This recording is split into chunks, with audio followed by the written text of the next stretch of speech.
디모데전서 3장으로 들어가면서 이 말씀을 연구하면서 저에게 한 가지 걱정이 생겼습니다. 그것은 어떤 걱정인가 하면 지금까지 제가 전한 말씀들이 갈라디아서를 비롯해서 그 전에도 마찬가지지만 은혜의 복음을 강조해 왔습니다. 왜냐하면 우리가 너무 쉽게 율법주의에 빠져들거든요. 그래서 은혜의 복음을 강조하고 율법주의로 빠지지 않는 그런 권면들과 그런 말씀을 전했습니다. 그런데 이 오늘 말씀을 잘못 해석하는 순간 그동안 우리가 쌓아져온 것들이 한순간에 무너질 수도 있겠다라는 그 걱정이 생긴 겁니다. 왜 그런 걱정이 들었는가 하면 바로 한 단어 때문인데요. 그 단어는 원래 성경에는 들어있지 않은 것입니다. 그런데 이 성경을 편집하고 출판하는 업체에서 이 성경의 제목을 달았습니다. 혹시 여러분 성경에 제목이 있으면 그 제목이 뭐라고 되어 있습니까? 네, 감독과 집사의 자격. 저는 이 자격이라는 말에서 딱 그게 말이 거슬렸습니다. 이 자격이라는 말이 이 성경에 아무렇지도 않게 여기에 들어있는, 원래 성경에 있지도 않은 말이 여기에 있다라는 것이 저에게 너무 거슬리는 거예요. 여러분에게는 이 말이 아무렇지 않게 들리실 수도 있고요. 그냥 어때? 괜찮은데? 자연스러운데? 라고 들리실 수도 있겠지만 은혜의 복음을 계속해서 강조해온 저에게, 그리고 지금 직분자를 피택하고 그 교육을 하고 있는 저에게는 이 자격이라는 말이 너무나도 거슬리고 마음에 걸리는 거예요. 여러분 한번 생각해 보십시오. 여러분이 하나님 앞에 내놓을 수 있는 자격이라는 게 혹시 있습니까? 그거 가지신 분 계신가요? 그리고 과연 그 기독교 역사를 다 살펴보아도 과연 이런 자격을 모두 갖추었기 때문에 직분자가 된 사람은 도대체 몇 명이나 있을까요? 얼마나 있을까요? 오늘 함께 읽은 본문은 감독이라는 직분에 대한 이야기가 나오죠. 그리고 여기서 말하는 감독은 오늘날로 말하면 장로입니다. 근데 우리는 장로 하면은 우리 김상철 장로님, 최종철 장로님 같은 이 다스리는 장로를 먼저 생각하지만 목사도 장로입니다. 목사는 가르치는 장로이고요. 우리 김 장로님, 최 장로님은 이제 교회를 다스리는 장로죠. 치리하는 장로. 이 장로와 목사 다 포함한 것이 감독이라는 직분입니다. 지난번 우리 교회에서 노회를 치르지 않았습니까? 그 노회의 노자가 장로를 가리키는 거고요. 그래서 장로와 목사, 가르치는 장로, 다스리는 장로가 모인 회를 노회라고 하는 것이고요. 이 장로라는 직분과 이 노회라는 기구가 우리가 지금 우리 교회가 속해 있는 장로 교단의 근간이 되는 것들이죠. 그런데 이 초대교회 때는 신학교 같은 게 없었습니다. 그리고 신학이라는 학문도 정립되어 있지 않았죠. 그래서 교회 내에서 복음의 내용에 숙달되고 성경을 열심히 연구하고 그 성경 지식을 풍부하게 가지면서 또 그것을 잘 가르치는 사람을, 그러면서도 일반적인 생활과 교인들과 세상 앞에서 이 어떤 그런 모범이 될 만한 것들을 될 만한 사람들을 장로로 세운 것입니다. 감독으로. 그런데 그것들을 보면서, 그리고 오늘 사도 바울이 감독의 자질들에 대해서 말하는데 이것을 마치 장로의, 목사의 자격을 말하는 것이라고 여러분들이 해석해서는 절대 안 되는 거예요. 오늘 본문에 나열된 내용들이 목사와 장로는 반드시 이래야 한다는 자격과 조건이라고 해석하는 순간 우리는 성경을 다르게 보게 되고요. 우리에게는 바로 그 상태에서 율법주의가 찾아오게 되는 겁니다. 물론 저도 이런 모든 자격을 갖춘 분이 직분자로 선출된다면 너무 좋겠지요. 근데 그거는 이 현실에서는 거의 불가능해요. 이 죄악된 세상에서는 사실 불가능한 일입니다. 만약에 오늘 이 본문에 나오는 이 자격을 모두 갖춘 사람만, 이것이 자격이고 조건이어서 이것을 모두 갖춘 사람만 목사와 장로와 이런 직분을 가질 수 있다 하면 저를 포함해서 이곳에 있는 모든 분들은 절대 직분을 가질 수 없습니다. 저는 확신합니다. 이 목록 중에서 뭐 한두 가지 잘할 수 있겠죠. 그리고 어떤 것들은 자신 있게 할 수 있는 것도 있겠죠. 하지만 못하는 것이 훨씬 더 많은 것이 오늘 이 본문의 내용이고, 죄악된 세상을 살고 있는 우리의 모습이라는 것이, 그것이 진리 아니겠습니까? 그러니 오늘 본문의 내용은 자격이나 조건을 말하는 것이 아니라 무엇을 말하는 걸까요? 교회를 책임지는 자, 교회의 중직을 맡은 자에게는 이 내용에 대한 그 소원과 방향성이 있는가를 보라는 것입니다. 그렇게 해석하는 것이 타당하죠. 그리고 사실 참된 신자라면 이 내용들을 볼 때, 아, 나에게 이것이 부족하지. 그렇게 늘 가슴을 치면서 회개를 하면서 그 모자란 부분에 대한 그것을 채우고 싶은 갈망과 그 소원과 간구가 있어야 되는 것이죠. 그러니까 바울이 오늘 본문을 디모데와 에베소 교회와 또 오고 오는 모든 신자들에게 권면한 것은 바로 거기에 초점이 있는 거예요. 그렇다면 오늘 본문을 가지고 가장 잘못 해석하고 가장 잘못 적용하는 것은 어떤 모습이겠습니까? 바로 이 본문을 가지고, 이 내용들을 가지고 다른 사람을 재단하는 겁니다. 이미 직분자로 선출된 사람을 보고 왜 저런 자격도 안 되는 사람을 중직자로 세웠지? 라고 말하는 것, 이것이 바로 오늘 본문을 가장 잘못 해석하고 가장 잘못 적용하는 것입니다. 또 중직자로 선출이 되었는데 나는 자격이 안 됩니다 라고 말하는 것도 오늘 본문을 가장 잘못 해석하고 가장 잘못 적용하는 모습입니다. 완벽한 사람을 직분자로 세워야 되는 것, 또 조건이 갖추어지고 어떤 자격이 되는 사람을 직분자로 세워야 된다라는 그 생각이 바로 율법주의입니다. 물론 교회에 직분자를 아무나 세워서는 안 되겠지요. 특히나 교회의 하나됨을 깨트릴 수 있는 사람, 교회에 심각한 문제를 가져올 사람들은 절대로 직분자로 세워서는 안 됩니다. 그거는 분명한 일이지요. 하지만 바울이 오늘 본문을 통해서 이 이야기들, 이 목사와 장로의 자질들에 대해서 말하는 이유는 분명합니다. 그것은 이런 소원과 방향성이 있는 사람이 직분자가 되어야 하는데, 그 이유는 무엇인가? 그것은 바로 교회에 침투해서 은혜의 복음을 가로막는 율법주의와 그 율법주의가 근간이 된 다른 교훈을 주입하려는 거짓 교사들이 직분자로 세워지는 것을 막기 위한 겁니다. 그리고 오늘 본문에 나오는 이 내용들은 모두 다 은혜의 복음에 잠긴 신자라면, 그 참된 신자라면 모두가 가져야 하는 열망이며 모두가 가져야 하는 소원이고요, 그들이 반드시 맺어야 하는 열매, 물론 당장은 그 열매가 맺혀 있지 않지만 열매를 맺는 과정 중에 있을 수도 있고, 어떤 사람은 씨를 심는 과정 중에 있을지도 모르지만 그 열매를 향한 방향성은 바로 이 참된 신자에게 모두에게 있어야 되는 겁니다. 목사와 장로뿐만이 아니라 모든 신자.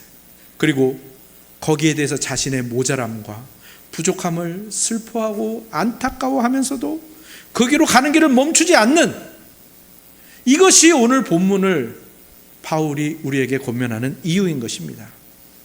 그런데 바울이 이 본문을 통해서 막고자 하는 거짓 교사들, 율법주의, 이런 사람들은 완전히 다르죠.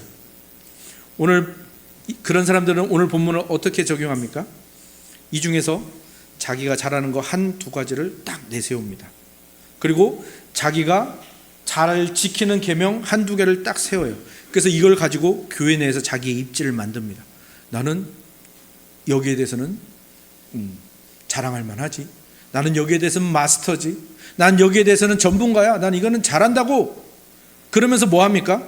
그것으로 끝나지 않죠. 뭐합니까? 요거를 못하는 사람들을 정죄하고 판단하기 시작해요. 요거에 대해서 부족한 사람들을 깎아내리기 시작해요. 왜? 그래야 자신의 입지가 굳어지고 자신의 다른 약점들이 감추어지잖아요.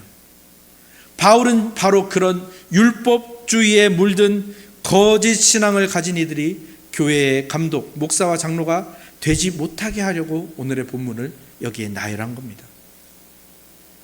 목사와 장로는 어떤 직분입니까?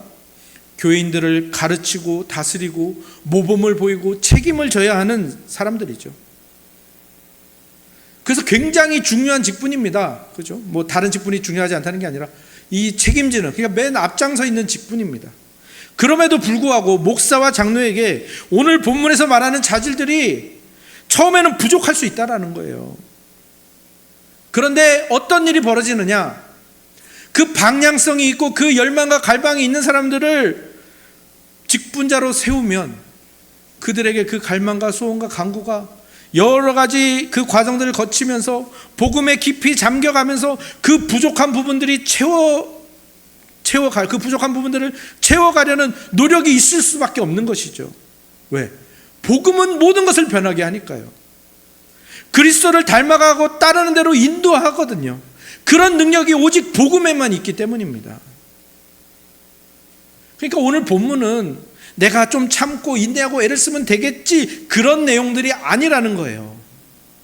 이 부분은 오직 복음 안에서, 그리고 오직 교회에 허락한 예배와 성례와 기도라는 이 신앙생활 속에서 계속해서 예수 그리스도를 만나고 계속해서 예수 그리스도와 교제하고 예수 그리스도와 부딪혀야만 이루어지는 내용들이라는 거예요. 그래서 오늘 본문에 나오는 이 내용들, 목사와 장로, 이 감독의 자질들에 대한 것을 이렇게 보시면 좋아요. 오늘 본문의 내용은 모두 다 무엇인가 하면 예수 그리스도의 성품이에요. 그리고 우리 사람이라는 존재는 원래 이 내용대로 살도록 지어진 존재라는 겁니다. 하나님의 형상대로 창조되었다라는 그 말에 가장 깊이 들어있는 것은 예수님의 성품을 가지도록 창조된 존재예요. 그런데 우리가 왜 이것을 다 잃어버렸습니까? 죄로 인해서 타락했거든요. 하나님 섬기는 것을 포기하고 자기 중심성을 선택했거든요. 그래서 우리가 잃어버렸다라는 거예요. 그래서 예수님이 이 땅에 우리를 찾아오신 거예요. 다른 말로 하면 예수님께서 유일한 해답인 자기 자신을 우리에게 던지신 거예요. 왜? 예수님이 아니면, 그 예수님이 찾아오셨다는 그 기쁜 소식, 그 복음이 아니면 우리에게서는 절대로 이 일이 회복되지 않기 때문입니다. 우리를 다시 회복시키시기 위하여, 다시 예수님의 성품을 가지게 하기 위하여, 그 하나님의 형상이 회복되게 하기 위해서 예수님이 우리에게 자신을 던지신 거예요. 근데 우리는 자꾸 착각한다고요. 내가 만들어낼 수 있는 거라. 그게 율법주의로 빠지는 지름길입니다. 예전에 우리가 레위기를 나눈 적 있지 않습니까? 사랑의 레위기를 나눈 적이 있는데, 그때 대속죄일이 나오죠. 대속죄일은 어떤 날입니까? 1년에 한 번 이스라엘의 모든 죄를 하나님께 고하고 그 죄를 속죄함을 받는 날이에요. 그래서 그날은 대제사장이 유일하게 1년에 한 번 그 지성소, 언약궤가 있는 그 성소에서, 성막에서 성소가 있고 지성소가 있지 않습니까? 거기에 1년에 한 번 대제사장이 유일하게 들어가는 날이에요.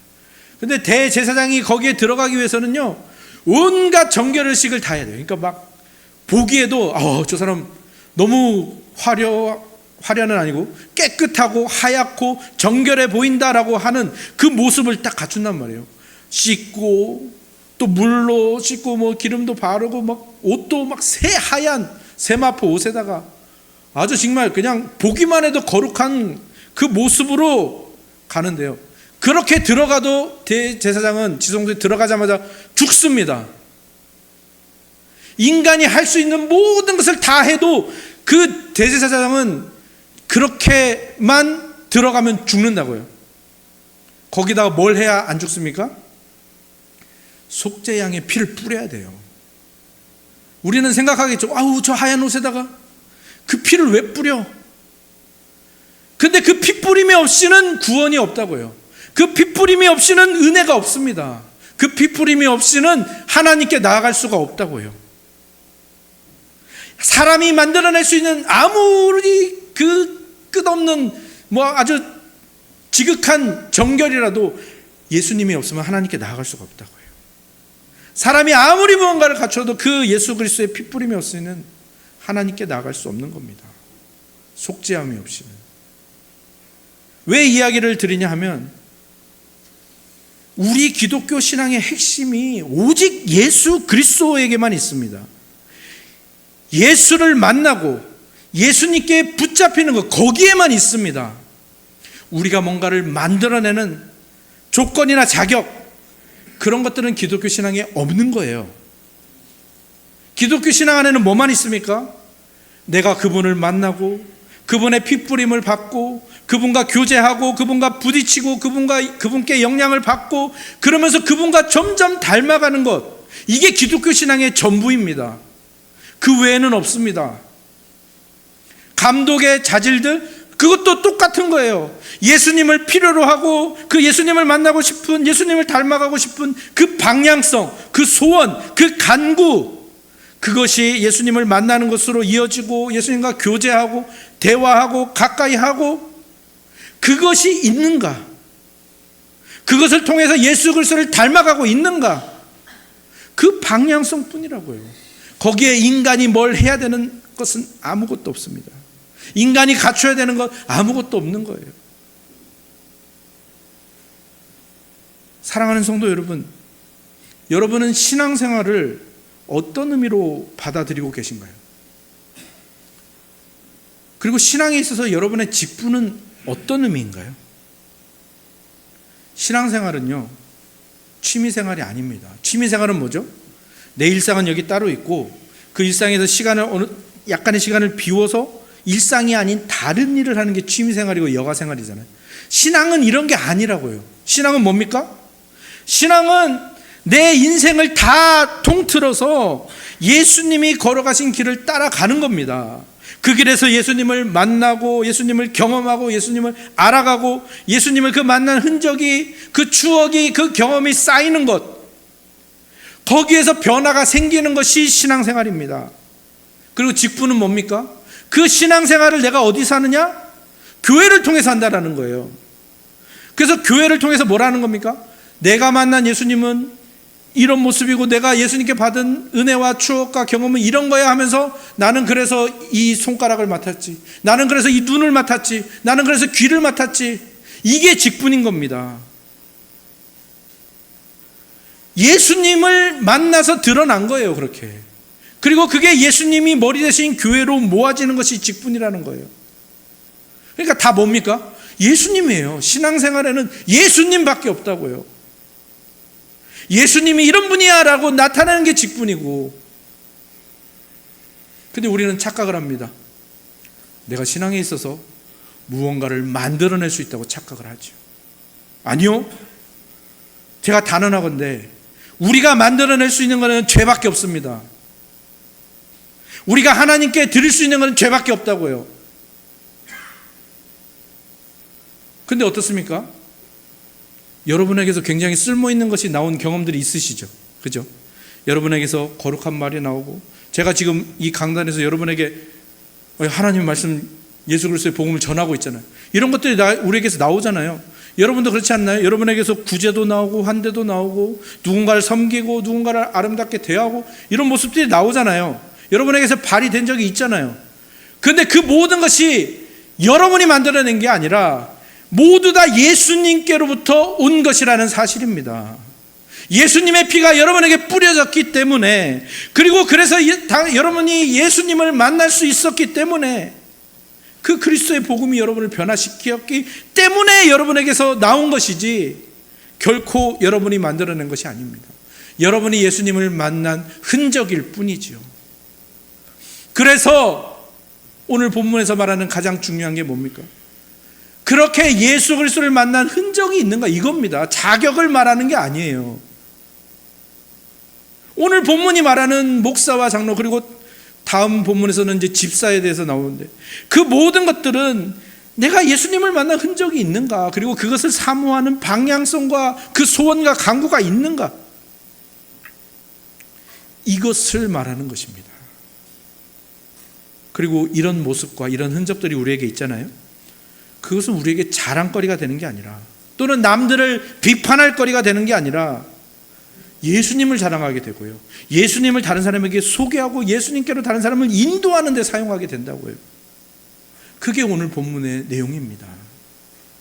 그렇다면 자격이라는 말을 지우고 이제 이 모든 것은 내가 예수 그리스도를 만난 흔적이고 또 그것을 내가 앞으로도 더 많이 쌓아가고 싶다는 그 소원과 갈망이구나라는 그 생각을 가지고 오늘 본문을 다시 한번 같이 한번 읽어보겠습니다.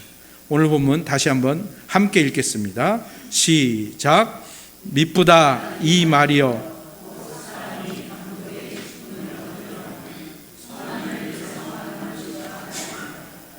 그러므로 감독은 책망할 것이 없으며 한 아내의 남편이 되며 절제하며 신중하며 단정하며 나그네를 대접하며 가르치기를 잘하며 술을 즐기지 아니하며 구타하지 아니하며 오직 관용하여 다투지 아니하며 돈을 사랑하지 아니하며 자기 집을 잘 다스려 자녀들로 모든 공손함으로 복종하게 하는 자라야 할지며 사람이 자기 집을 다스릴 줄 알지 못하면 어찌 하나님의 교회를 돌보리요.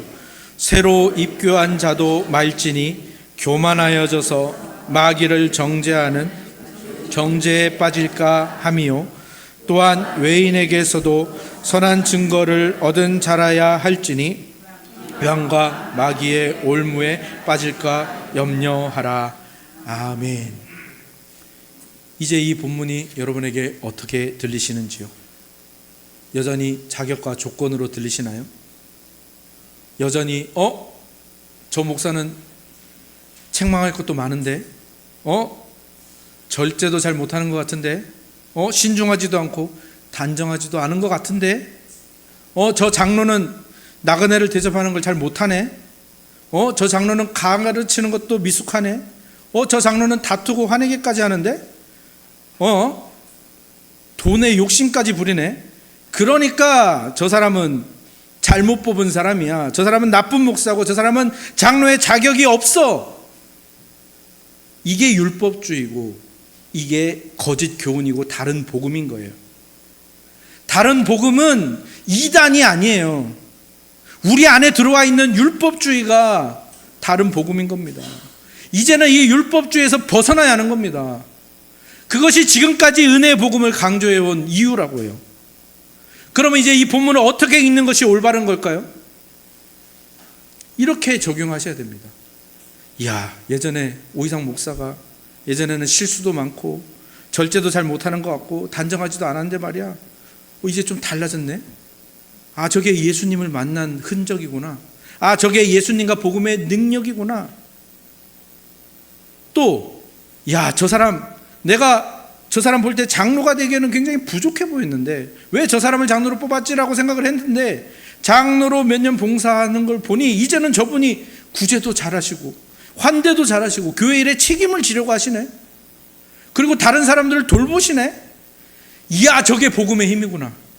저게 예수님을 만난 거구나. 예수님을 만나면 사람이 바뀌는구나. 이렇게 적용하는 본문입니다. 오늘의 본문은 그 방향성이 있는지를 보는 거예요. 그리고 새로 선출된 직분자들에게도 그런 모습이 없다고 비판하는 게 아니라 그런 모습이 저분에게 쌓여지기를 간구하는 겁니다. 기도하는 겁니다. 그 방향성이 있는지를 보라는 것이죠. 우리 모두는요, 우리가 생각한 것보다 훨씬 더 심각하고 위험한 죄인들입니다. 아까도 말씀드렸죠. 죄밖에 못 만들어낸다니까요. 하나님께 드릴 수 있는 게 죄밖에 없고 우리 자신도 우리 자신을 바꾸지 못하고요. 어떤 사람도 우리 자신을 바꾸지 못해요. 그런데 거기서 끝이 아니라는 거죠. 우리는 우리가 감히 바라고 원한 것보다 훨씬 더 위대하고 놀라운 사랑을 받았습니다. 그리고 그 사랑이 우리를 변화시킨다라는 거예요. 그 예수님의 핏부림으로 이루어진 사랑, 예수님이 자신을 우리에게 던지신 그 사랑, 그 복음, 은혜의 복음, 그것이 우리를 바꾼다라는 거예요. 어떻게 바꾸냐? 예전에는 나로만 살았어요. 개인으로만 살았는데 이제는 우리로 살게 하고, 예전에는 정말 교만하고 정말 진짜 겸손해야 될 때는 교만하고 높아져야 될 때는 또 거기에서 다른 짓을 했는데 이제는 겸손하면서도 담대한 존재가 되게 한다고요. 내가 만들어내지 못하는 그것들이 복음으로 인해서, 예수님의 사랑으로 인해서 나에게 맺혀진다고요. 복음만이 우리를 변화시키는 겁니다. 예수 그리스도와의 만남만이 우리를 변화시키는 거예요. 그런데 우리는 자꾸 그 변화, 달라지는 것, 그것을 어떻게 생각합니까? 갑자기 막 성령 충만 받아가지고 막 방언을 하고 막 예언을 하고 기적을 베풀고 치유를 베풀고 그렇게 생각해 왔죠, 예전에. 아니요.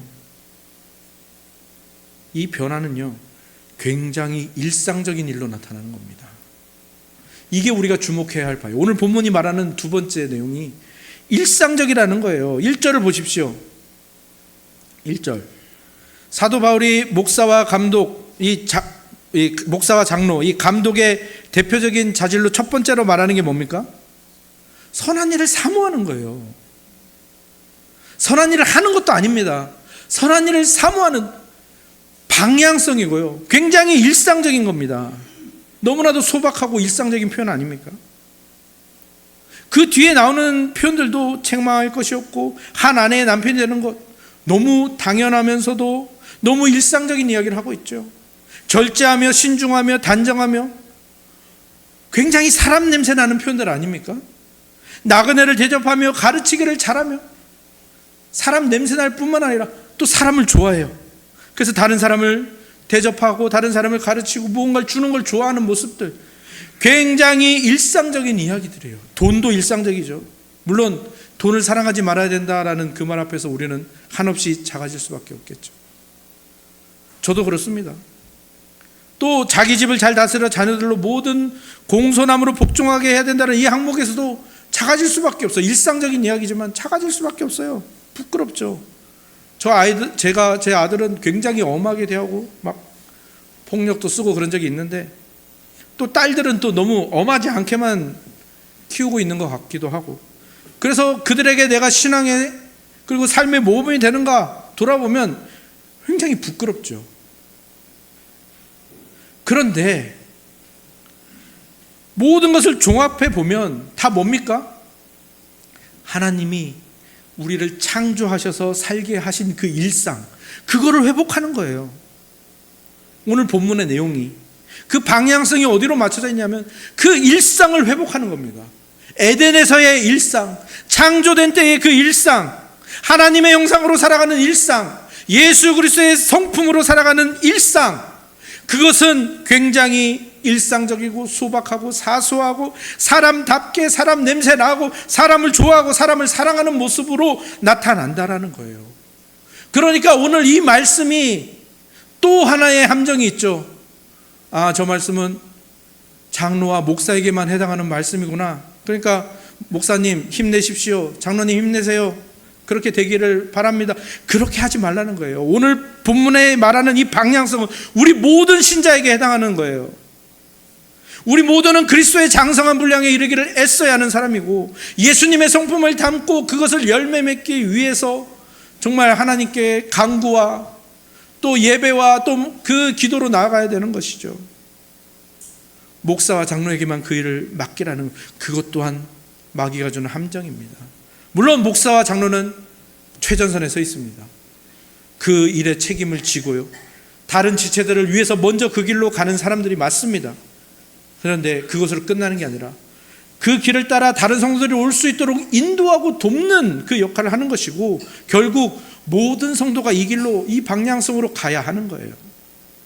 그게 교회이고 그게 우리의 신앙생활이라는 거예요.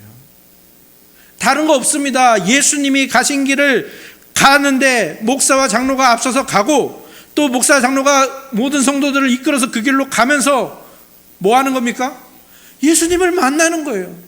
예수님과 교제하는 거예요. 예수님을 알아가고 예수님과 만나는 추억과 경험들이 쌓이고 그 흔적들이 쌓이는 것, 그리고 그 흔적들이 뭐가 됩니까?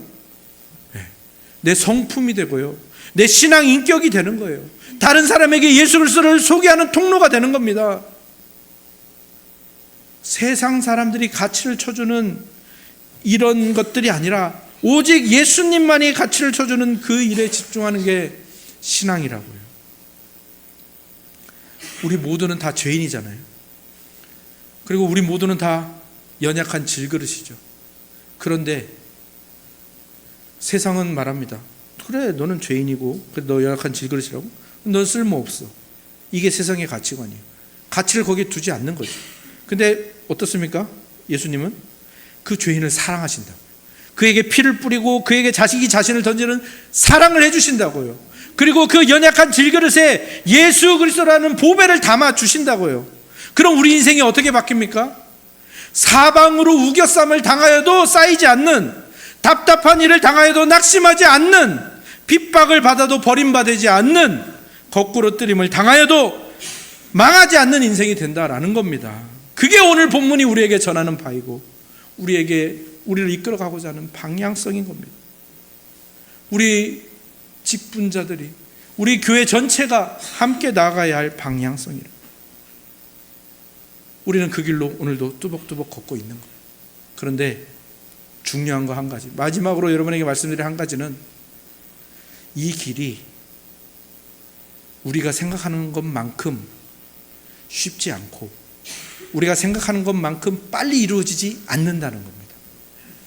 굉장히 일상적인, 그리고 방향성을 맞추는 거고, 하지만 차근차근 단계를 밟아가야 되고요. 예수님을 만나는 것이 쌓여야 하기 때문에 그 단계가 굉장히 지난하고 지루한 과정이 될 수 있다는 거예요. 근데 우리 본성은 어떻습니까? 우리는 뭘 제일 좋아합니까? 빨리빨리. 우리 한국인 종특이죠. 우리 한국인들이 좋아하는 뉴스가 뭡니까? 최연소 박사가 나타났대. 최연소 대학 입학자, 최연소 국회의원, 최연소 판사. 어떤 사람이 복권에 당첨돼서 벼락부자가 되었대. 주식 코인 해가지고 막 부자가 되었대. 짧은 시간에 얼마나 많은 것, 얼마나 많은 돈, 얼마나 많은 성공을 이루었냐. 이게 우리가 좋아하는 거 아닙니까? 그리고 이게 우리 한국의 분위기 아닙니까? 물론 온 세계도 다 그렇겠죠. 근데 한국인들은 더더욱. 그러니까 이런 분위기에서 이 신앙생활이라는 길, 그렇게 지난하고 지루하고 오래 걸리고 단계를 밟아야 하는 이 일은요, 아무도 가치를 쳐주지 않는 거예요. 그래서 자꾸 율법주의로 빠지는 거예요. 율법주의로 빠지면 자신에게 가치가 생기는 것 같잖아요. 그런데 세상은 여기에 가치를 쳐주지 않지만 교회는 그런 곳이에요. 신앙은 그런 겁니다. 얼마나 예수님을 많이 만났는가, 그리고 그 만남이 어떤 흔적으로 쌓여져 가고 남아있는가, 그 경험이 얼마나 축적이 되어 있는가, 그러면서 그 방향성을 잘 지키고 있는가, 이런 것들이 가치가 있는 곳이라고요. 그리고 이런 사람들이 직분자로 세워지는 곳이고요. 이것을 우리에게 주시기 위해서 예수 그리스도가 우리에게 자기 자신을 던지신 것입니다. 그러니 여러분, 오늘 예배를 통해서 예수님을 만나시기 바랍니다. 예배를 통해서 만나시고요, 말씀을 통해서 만나시고요, 성찬과 세례를 통하여 예수님을 먹고 마시는 성찬을 통해서, 또 누군가가 죄 씻음을 받는, 그리고 이 교회의 일원이 되는 예수 그리스도의 몸 지체가 한 명 생기는 그 세례의 그 모든 과정들을 보면서 예수님을 만나셔야 합니다. 그리고 기도를 통해서 예수님을 더 진하게 만나셔야 돼요. 그 예수님과 만나는 만남이 쌓이고 그 흔적이 쌓이고 그것이 여러분의 신앙 실력이 되고 인격이 되는, 그것을 사모하시고 그 방향성을 절대 버리지 않는 저와 여러분들이 다 되시기를 주님의 이름으로 축원합니다. 그리고 그 만남과 흔적이 이제 다른 사람들을 책임지는 대로 가는 거예요. 그리고 책임져 가고 이 사람들을 이끌어오고 그 사람들을 함께 그리스도의 몸으로서 그렇게 서로 세워지고 서로 세워주고 서로 채워주고 서로 채워지는 그런 아름다운 공동체로 살아가시는 저와 여러분들이 되시기를 주님의 이름으로 축원합니다. 아멘.